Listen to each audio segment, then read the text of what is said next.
been a decade since College Game Day has come to beautiful Columbia, South Carolina. These people have been out here since 4 a.m., 2 a.m., 3 a.m. I've been here for about 48 hours, and I'll tell you what, the Southern hospitality is very real. And there's one notion you need to understand.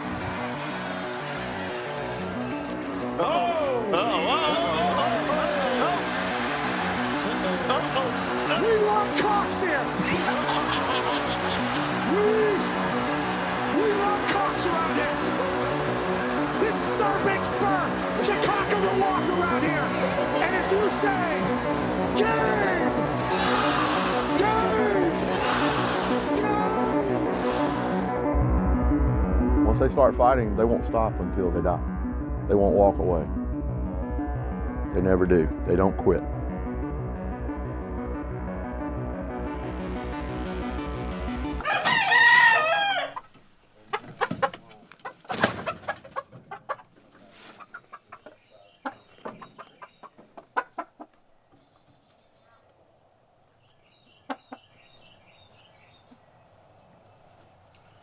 So welcome to the Sir. I'm just kidding. Yeah, we're out here. We've got 14 acres out here, so Sir Big Spur and his other people don't bother other people. So anyway, this is my wife Beth. That's Miss Beth.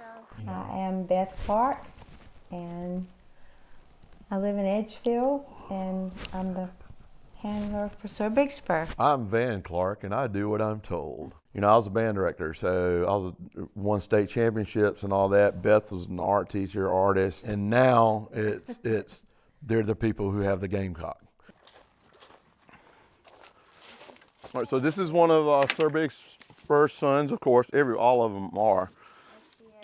But he is about 8 months old, and could very possibly be a Sir Big Spur in years to come. Just depends.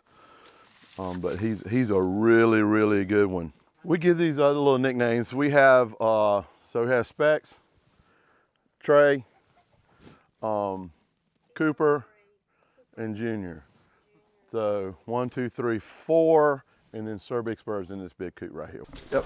So this is Cooper. Now he is ready. Yeah. If we needed to use a backup, then we would probably get Cooper. If something were to happen to Sir Big Spur or whatever, yeah.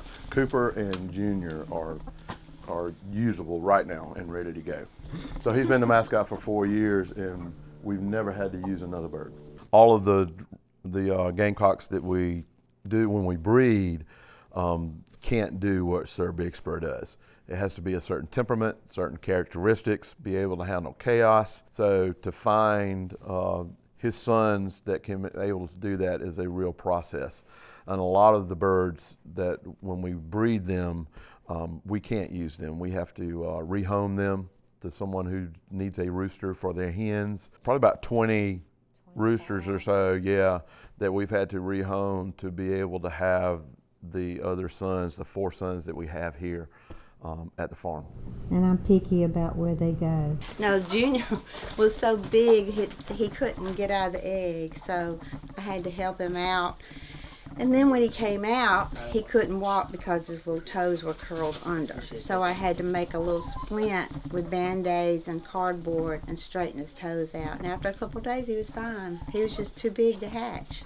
So this is Sir Big Spur. How are you? There you are. There you are. Hey, Molly. Hey. Hey. Hey, girl. Hey.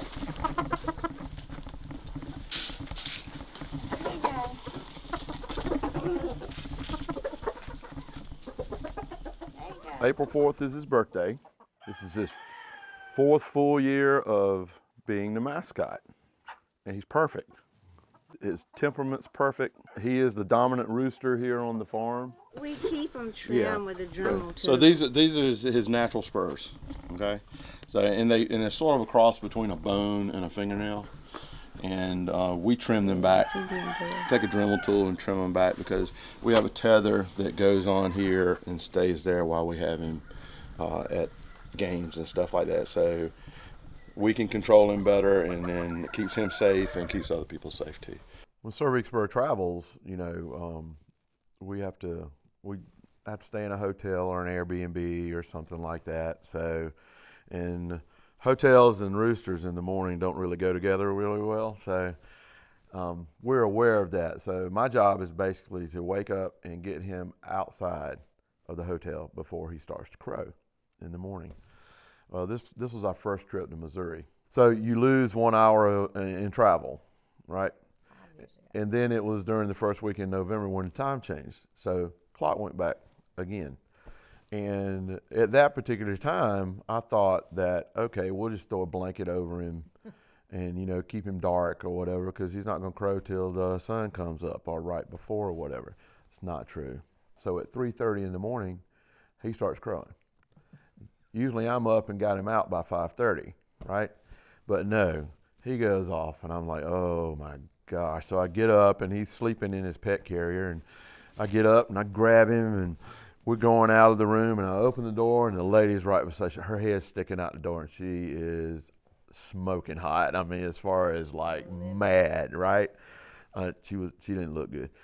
But she was mad, right? So then I'm like, all right, I said, I'm so sorry. And I'm headed out, and I got him out, and he crows again in the hall. I'm like, oh my gosh. So I finally get him outside, and he gets his crow out, and he does all that. And the lady at the desk comes, I said, I am so sorry. And she was like, it's okay, because I always tell them who we are and what we have, and they understand. But she was fine. I say, was the lady mad? She's like, oh yeah, she was mad. She said, I can understand a dog or a cat, but a blankety blank rooster, it's a showstopper. I mean, we have people almost have a wreck going down the road sometimes. It's ridiculous. I never expected it to be so many people that were so interested. Like when we stop at gas stations and Buc-ee's and rest areas, we just need to wait, just plan on being there 30 minutes because everybody wants to come over and get pictures. Gamecock fans or not, everybody. I never expected them to draw so much attention. Yeah, I thought it would be, just taking him to a game and those kind of things. But it turns out that it's much more, because Sir Big Spur represents the living Gamecock spirit. The interaction with people in different situations, and they automatically start telling us stories of what South Carolina means to them, the university means to them, setting them on their career paths, people meeting their wives and husbands while they're there. It does mean so much more of what the university has done for people. We're super grateful for the opportunity that we have, and we do not take it for granted, ever. I'm hoping my dad and my brother and my mom can see what I'm doing now. They would be very proud.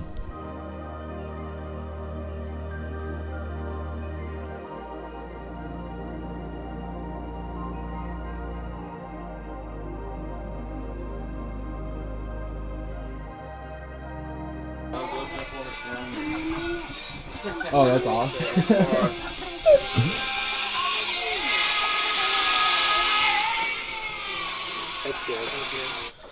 Mike. Hey, buddy.